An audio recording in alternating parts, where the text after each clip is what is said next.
Hi guys, Eric with Retro Rides here. Today I'm going to start on these rear sail panels on the 48 Chevy Chop Top. This part here is a lot of metal forming, hand forming stuff. It's a little monotonous, but I'm going to start by getting a rough end template with some chipboard, some cardboard stuff, and see how the roof flow looks, and see if I can't make some patterns today at least, and then we can get it all burned in, kind of wrap up the back end of this thing. Again, it's pretty labor intensive, so I guess we'll get started on it. Real quick, before we get too deep in this thing, I just want to give you an update on it since this is part 2 of the chop. Dane's been going crazy on this thing. We just about got the B pillars wrapped up, the A pillars. It's really starting to come together. You can see the flow of the roof there. So what we're trying to achieve is it to look like a nice traditional custom, not over chopped, and have a good flow. So I think we're just about there. The inner outer stuff here is coming together. You can see finishing around the windows and stuff. So yeah, the back half just got a little everything to do, but it's starting to look like a chop top car now. So yeah, so anyway, I'm gonna start off here with some chipboard again. You've probably seen it on some of the other stuff we've done, but this here, basically it's pretty thin, but it's nice and rigid. It's not like corrugated or anything. So we'll be making all our templates and sail panels out of that for starters, and see what the metal does, how it reacts to being formed. So yeah, that's our next step.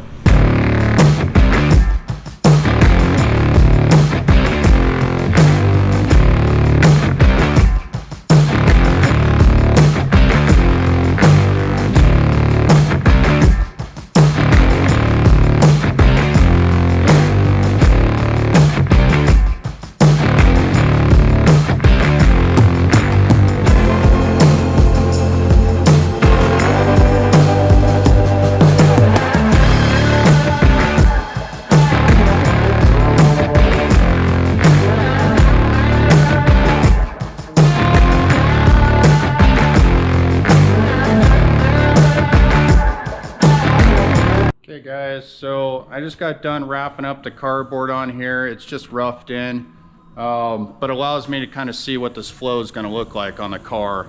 Granted, it is pretty flat right now. The new sheet metal will go through the English wheel and we'll stretch it out, kind of make it, you know, bubble it up a little bit.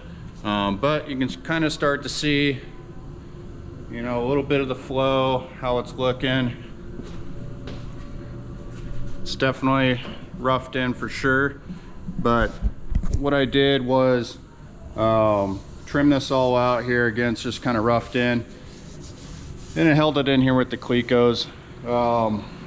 Next step on this here will be to transfer it to some 18 gauge sheet metal, fit it back on there, mark where I need to stretch it, and then we'll work this metal, kind of get it shaped. Ideally, this should transfer to the other side by flipping it over. If we did things right, everything will be balanced out and will look good. I got faith though. We'll see. We'll see. But anyway, it's all notched out for the quarter window here. Roughly, this is where the sheet metal will fit. So in this section right here, I brought it up to where the roof starts coming down. On a lot of chops, you'll see in the rough end phases that the roof will dive off where the rear window comes in, creating a little V right here. So we don't want to do that. So we'll end up putting a piece of sheet metal here so this all blends in nice, and shape that as well. So once all this stuff is in, then we can weld it, and then we'll run over the planishing hammer over the top of that and kind of smooth some welds out and stuff like that. So I do know some of you guys have been asking about these little clamps here, the Clecos. They kind of come from the airplane world, at least in my world that's where they come from. But all they are is fasteners. They're, you know, you basically squeeze them, stick them through the hole. These particular ones are 1/8 inch fasteners. When you let off, they draw in and pull that metal. So a lot of times we use these. We use them all over the place actually. Instead of like sheet metal screws or whatever, self-tapping screws. They're nice to use because they don't stretch the metal out. And then the holes are easy to fill. They're just little 1/8 inch holes. They do come in different sizes. We have several of them. But 1/8 inches, the copper ones are definitely the most popular. So anyway, next step is transfer this some sheet metal and see how that one fits.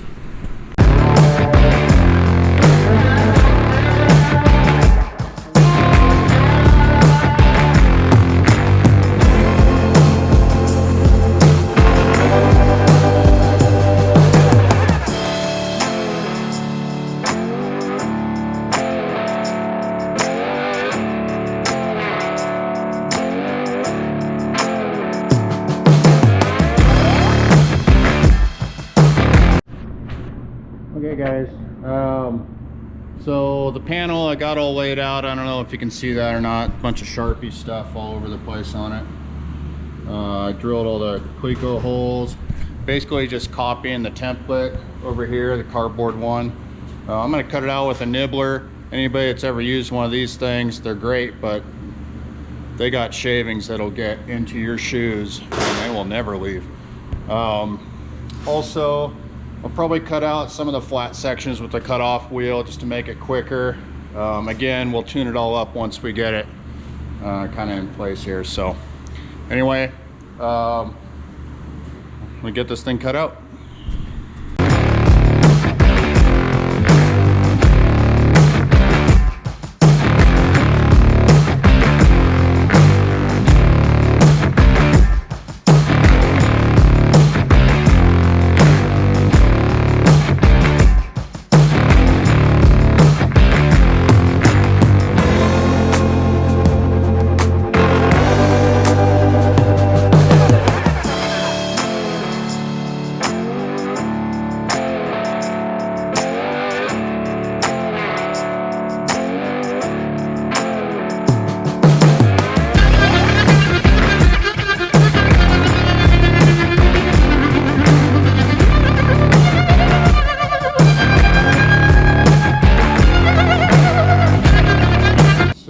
We got the sheet metal cut out right here. It's all roughed in. We'll kind of pre-bend it and try to get it to fit that contour of that rear quarters there. I went ahead and cut both sides since I was at it, so hopefully that'll save time in the end. One of the tools that I was using for cutting these corners out here, it's pretty handy. Where is it? Yeah, so this little nibbler here, this guy is awesome for doing corners. The downside is it leaves barbs, hooks, whatever, and they get into your shoes. They get tracked everywhere. And if you've used one before, then you know. Yeah, so I was sweeping up over here earlier trying to pick it all up, but kind of see these little guys, when those get in there, they hurt. So anyway, I'm going to pick these hooks out of my shoe and then we'll get to work on these sail panels.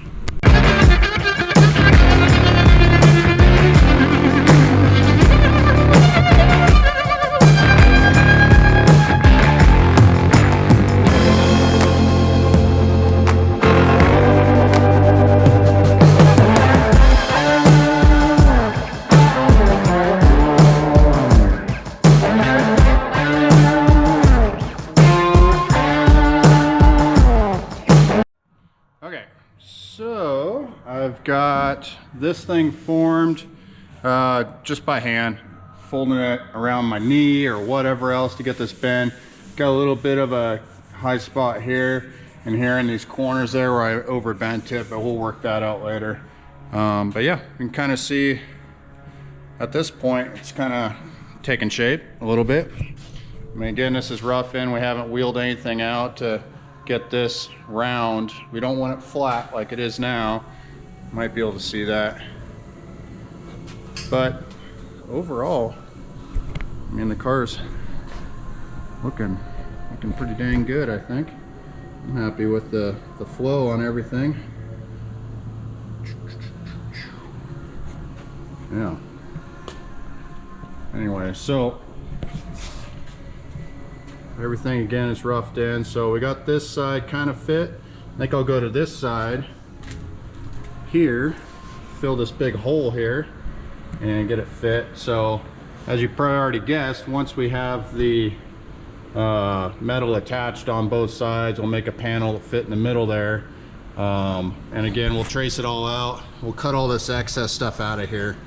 We don't need that hanging down inside there, but we'll get this flow figured out here on this side and see how we did side to side.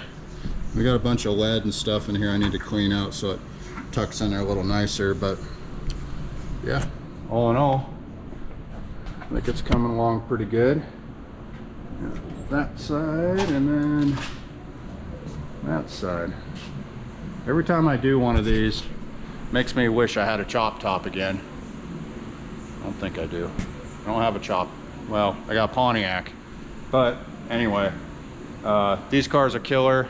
I love doing the 6, 7, and 8s Chevys. They just have great roof lines, and with a little bit of lowering, they look fantastic. Plymouths too.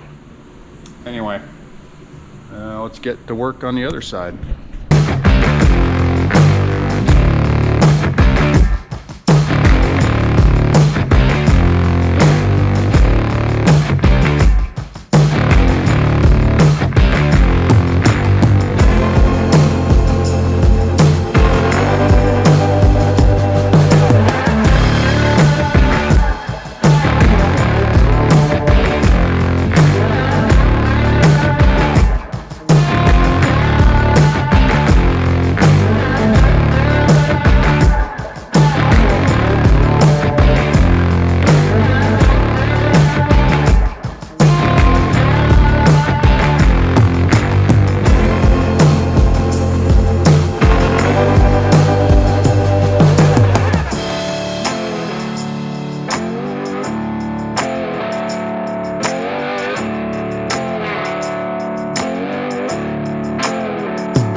Well, I got both sides on there.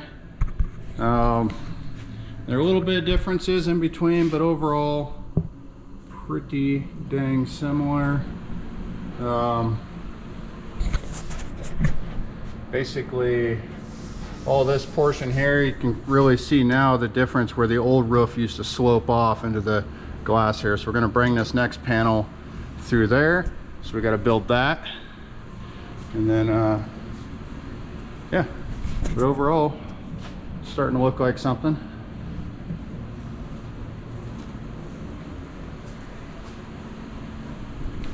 Yeah, so anyway, all right, so the next step here, we're going to grab some more 18 gauge. We'll measure up for the center section in between there, get that tied together, take a look at it, then it'll all come back apart several times probably, so we can run it through the English wheel in the back corner there, start get a little bit of shape to these panels here. So gonna be a lot of in and out, in and out, in and out. So we'll see how far we get today.